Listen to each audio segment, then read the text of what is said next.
continuando aquí con el segundo punto, de acuerdo al gráfico, a la información que me arroje este gráfico, voy respondiendo verdadero o falso. Me dicen que si el jueves y el viernes se vendió la misma cantidad de libros.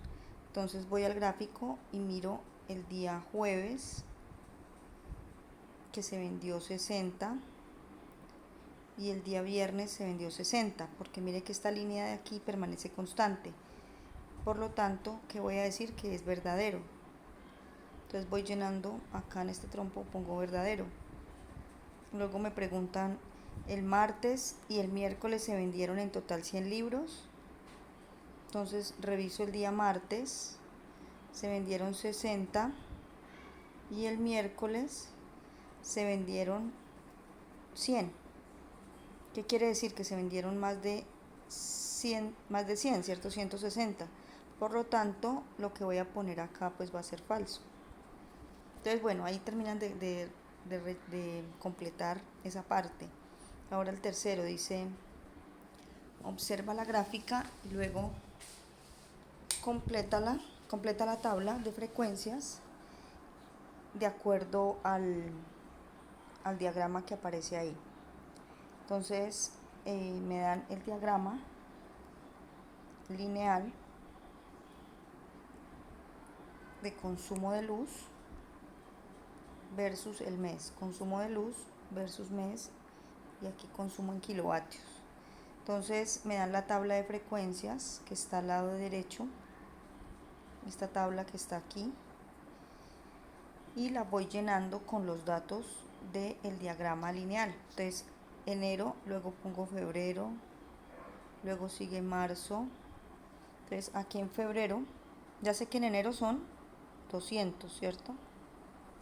Mire, enero 200, febrero 300,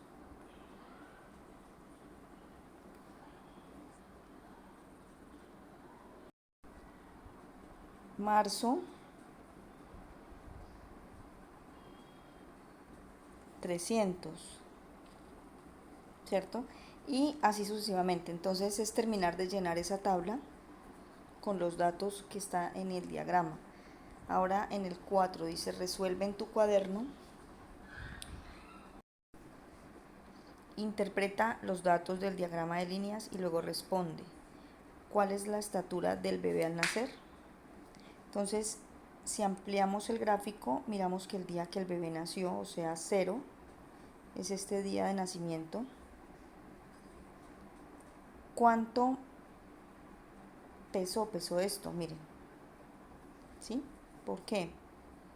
Porque yo voy de 0 aquí a este primer punto. Entonces, eso fue lo que pesó el bebé al nacer, 48.5. Eso lo voy a poner en la primera pregunta, ¿cuál es la estatura del bebé al nacer? Luego me preguntan en la B, ¿cuántos centímetros creció el primer mes? Entonces, el primer mes, que es este, creció esto, 56.5. Subió a 56.5, que es esta parte de acá, ¿cierto?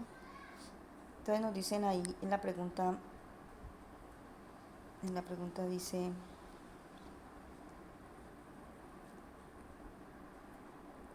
¿cuántos centímetros creció el primer mes? La B, ¿cierto?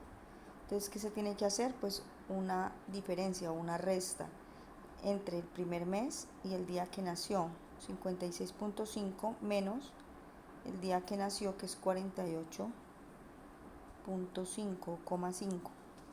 Se hace la resta y ahí se saca la respuesta del punto B. El punto C me dice en qué mes no hubo variación de estatura respecto al mes anterior. Entonces ya con base en el gráfico yo comienzo a seguir respondiendo las preguntas que están ahí. Ahora seguimos con la parte de geometría. Me dice, la palabra polígono procede del griego poli, que significa muchos, y gonos significa lados. Un polígono es una figura plana cerrada delimitada por segmentos de recta. Los elementos de un polígono son Entonces ahí al lado derecho está el polígono. Muy importante tener en cuenta que un polígono es una figura plana cerrada y delimitada por segmentos de recta. Entonces, como se puede ver ahí en el gráfico, miren, esto es un pentágono porque tiene 5 lados, pero miren que es cerrado. Y tiene rectas, que son estos segmentos que se unen en estos puntos que se llaman vértices. Entonces es importante tener claro eso. Los lados, pues ya dijimos que son los lados que están ahí, las líneas, ¿no? Los vértices son los puntos donde se cruzan esas líneas.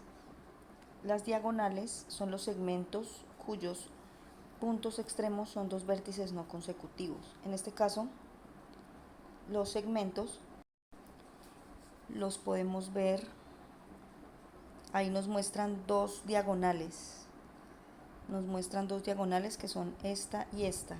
Pero no solamente están esas dos, hay más. Esta es una diagonal, esta es otra diagonal, y de aquí para abajo hay otra diagonal. Las diagonales son las líneas que se unen internamente dentro del polígono. Entonces, esas son las diagonales. Ahora nos dicen ángulos interiores. Son ángulos formados por lados del polígono y cuya abertura se encuentra en el interior del polígono. Entonces los ángulos son los que están pintados de azul internamente. Clasificación de los polígonos. Los polígonos se clasifican según su forma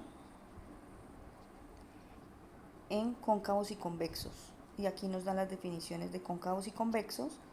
Y aquí al lado están los gráficos de polígono cóncavo y polígono convexo y polígono cóncavo respectivamente. Entonces los polígonos se clasifican según su forma y según el número de lados, como está acá. Y según el número de lados, pues ya de acuerdo al número de lados, digamos cuando de un lado no existe polígono, de 2 lados tampoco, de 3 lados ya se llama triángulo, de 4 lados se llama cuadrilátero y se sigue, ¿no? De 8 lados, de 5 lados, perdón, pentágono, de 6 lados hexágono, de 7 heptágono, de 8 octágono.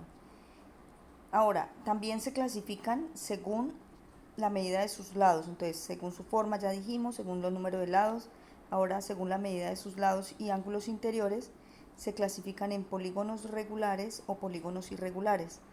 Los regulares son los que tienen la medida de sus lados y de sus ángulos exactamente igual. Como mire, este es un triángulo, este es un pentágono, este es un hexágono, y mire que no importa usted cómo gire el gráfico, siempre lo va a ver igual porque miden lo mismo. Comparémoslo con estos de acá, que estos son irregulares. Aquí también tenemos un triángulo, en este lado, al lado derecho, hay un triángulo también, pero es muy diferente a este triángulo de acá, son totalmente diferentes porque los del lado derecho son irregulares, este es irregular. Entonces no se puede igualar, ¿cierto? Porque son totalmente diferentes. Ahora, vamos a mirar según lo aprendido. Miremos acá qué es un polígono y qué no es un polígono según las figuras que están a este lado de acá. Entonces ya sabemos que un polígono es una figura cerrada delimitada por líneas, ¿cierto? Por líneas rectas. Entonces podemos decir que este es un polígono, este también, este no, porque mire, este es como una especie de luna, entonces no cumple las condiciones de ser una línea cerradas, ¿no? Entonces aquí donde dice es polígono van poniendo la letra, por ejemplo A, B, C, y no es polígono, digamos la D, y terminan de llenar el cuadro con las letras. El segundo es muy fácil y el tercero también. En el cuarto sí les toca hacer como un trabajito de construcción, van a hacer este robot que lo pueden hacer en cartón paja o lo pueden hacer en cartón, lo pueden colorear. Lo ideal es que lo hagan para que lo puedan poner sobre una mesa o sobre una superficie que se sostenga paradito, ¿sí? Y ese también lleva una nota. Eso es para después hacer un collage de trabajos que se van a mostrar más adelante en un trabajo matemático que se va a hacer. Entonces básicamente hasta aquí viene la explicación de la guía. cualquier duda, inquietud, pues quedo atenta a ella.